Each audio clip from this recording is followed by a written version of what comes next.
Greetings everyone and welcome to my Q&A / get ready with me. Today we're going to be just sort of doing a more sort of simple editorial look, sort of playing with some eyeliner today. So I'm going to be answering the questions from the YouTube channel while doing this look because I thought that would add some visual interest. I'm not going to be like talking about the products that I'm using today because they're pretty much the same products that I always use. I don't actually have that much makeup. So the first question is from Redacted, and they said, how old are you? Which is a question I get like a lot. And the answer to that question is, I am 19. I'm going to be 20 in July. Elena asks what my favorite potato chip flavor is. So this one has pretty much always been the same ever since I was a kid. I used to really like All Dressed chips, which is a Canadian flavor. It's basically like just sort of a mix of every other flavor. They're really good, but like when I got older, I realized that they just taste like feet. So what I've found is that like I much prefer another Canadian flavor, which is ketchup chips. They are so good. So this next question comes from Tania Torres, and she asks, what got you into drawing? When I was a kid, I always thought that like I would find my sport and I would find like my favorite activity and I would join a club eventually one day when I just kept like trying everything. But what I realized is that like I always sort of had a passion for art. So I just started to kind of embrace that from a really early age. So I've pretty much always been into drawing ever since I was a kid. And I think that from grade school onward, maybe around the time that I was 11, I realized that if I drew other people, they would be really happy. So I started like making comics with my friends, and like little stories with my friends, and they would all read them, and we would like sit together at lunch and read them. That was in middle school, and I just think that ever since I realized that you can sort of use your sense of humor and your sense of art together into this sort of comic strip making sort of thing, it's just very gratifying. It's a lot of fun, and I just was very passionate about it. So yeah, I've pretty much been into making comics ever since I was a wee lass. What is the main plot of your comic past the android raid? Okay, so the main plot of my comic, and this is a comic that like no one has seen, no one has read, I'm not even started it, okay? So let's just get that out of the way first before anyone asks if I have a webtoon or something. No, I don't. I don't really like giving away too much because I don't necessarily know how the story is going to end either. But here's another one. This one's from NO. The last one was from Logan. Still not exactly sure what I'm going to do with this look. So this one's from NO, and they say, any tips for character design / creation? Well, I'd say find visual cues that can imply somebody's personality a bit. Like if like somebody has long flowy hair, that might reflect the fact that they're a relaxed person. Leaving a bit of it to the imagination, but also keeping people on their toes when it comes to assumptions, you know, because you assume a lot from a character design, and maybe sometimes it's nice to just sort of give them the switcheroo so that the character is more than what meets the eye. So those are some good tips. I'd say that like complementary colors are great in small doses. I like to keep like sort of one color theme with my characters, but I think that like when it comes to Dante, he's like this very like brownish character with yellow eyes. I just think that sometimes when you have a small bit of contrasting color, it just makes the whole character pop. So now I think we're going to conceal under my eyes, just so that this is like a blank canvas. All right, let's just check the next question before we move on. This is a look. Is there a story behind your tattoo, and do you plan to get more? So I've got a tiger right here. I just love animals, and I think getting an animal tattoo doesn't need to have a meaning. It could just be because you like the animal, and I think for the most part that was what that was. But when I first originally did the design, it was to sort of call homage to my chronic pain, because when you're getting a tattoo, it hurts, and you have to be kind of comfortable with pain. And my journey with pain has made me pretty comfortable with it too. So now that we've got the concealer under the eyes, let's move on to the next question. This is from Box of Bugs. How long did it take you to develop your art style, and how do you get through major art block?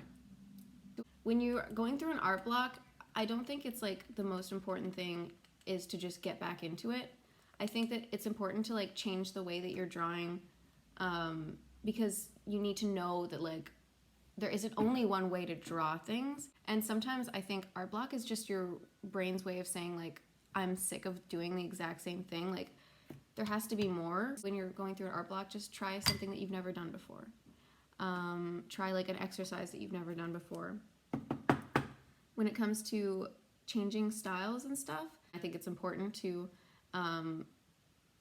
derive from your from the people that you admire in that way, but keeping it original is important too. So like when it comes to character design, what I was saying earlier about like how you catch people off guard by doing something that's unexpected, if you were to have like sort of a more cartoony style, maybe something unexpected would be to have like very detailed hair or very detailed clothing, like sort of putting one focal point, like making that more developed and making that more detailed, which is sort of what I do with faces and anatomy. A little, I guess. I don't know. My style is just my style. It like, because it's always changing due to like different influences. No idea what to do with my eyes. I was gonna go for like some sort of shape, but it's not easy to do that. So this is gonna be a high stress moment right here. What's your favorite OC? See, this is another question I do get a lot, and it's really hard for me to answer, to be honest. I don't like how that looks. I don't really have a favorite character because I haven't met any of them.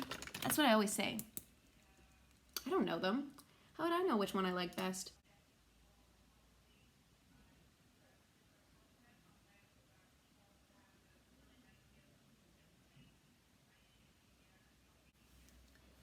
Oh, I actually like how that turned out.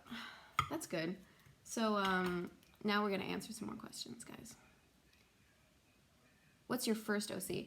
I think my first OC was Aria, who is the curly-haired one with the horns. So now I'm just gonna put some glitter on my eye right here. We'll see how that works. What if I put some underneath? Oh my god. I don't know why, but I love that. It's so weird.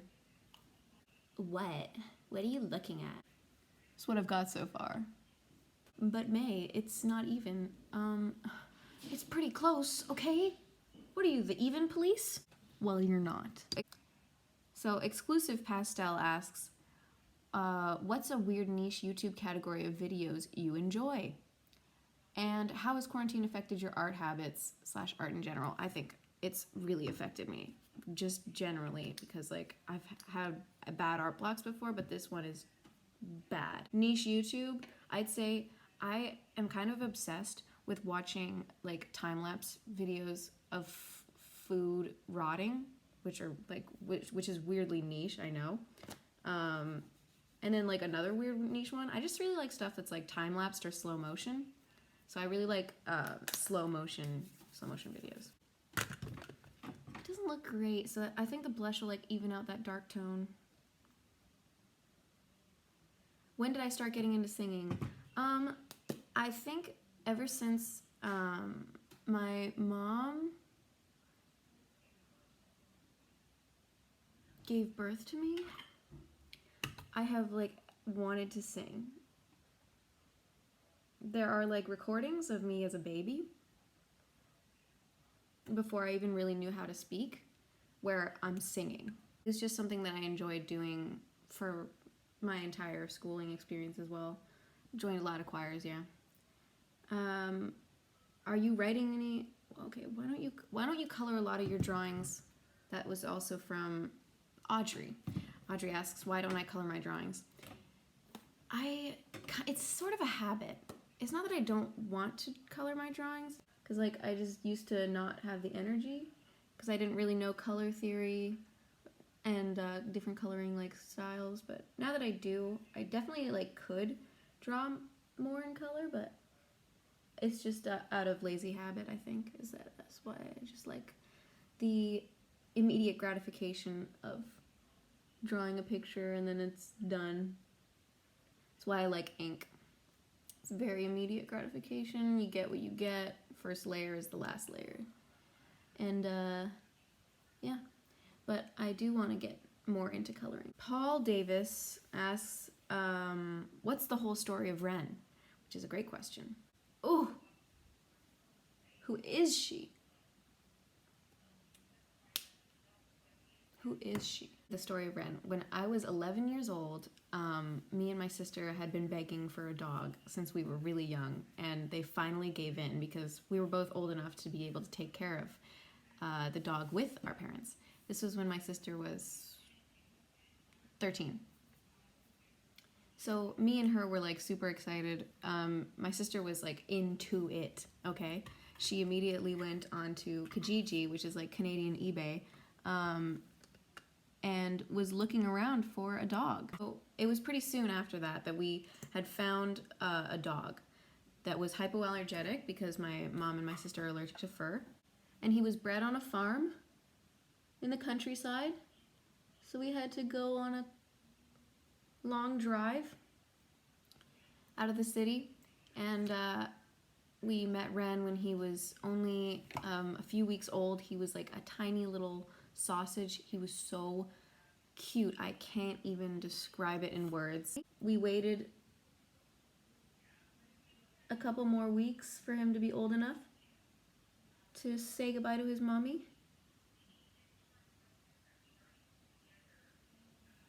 And then he was ours. It was a beautiful, beautiful reunion outside of a Tim Hortons.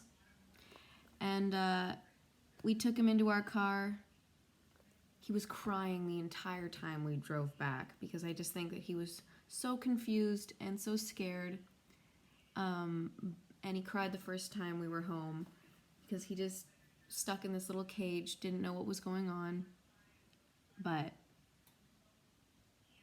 once he got used to us, he was just he's just such a happy dog. He's so chill. He is now 9 years old. He's getting on, but he's still very much a puppy on the inside. He loves to play, and yeah, I'm just really happy that we got him when we did because it was the perfect time. He's an amazing dog. I don't think every dog is necessarily as amazing as mine. Like, my dog is very cool.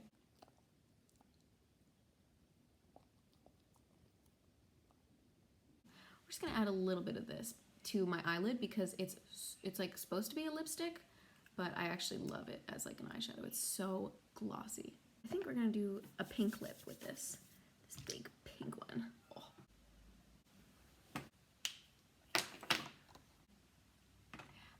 I really enjoyed doing this look, and I really enjoyed answering your questions. Stay tuned because I still plan on posting every week, or maybe even more than once a week. Who knows?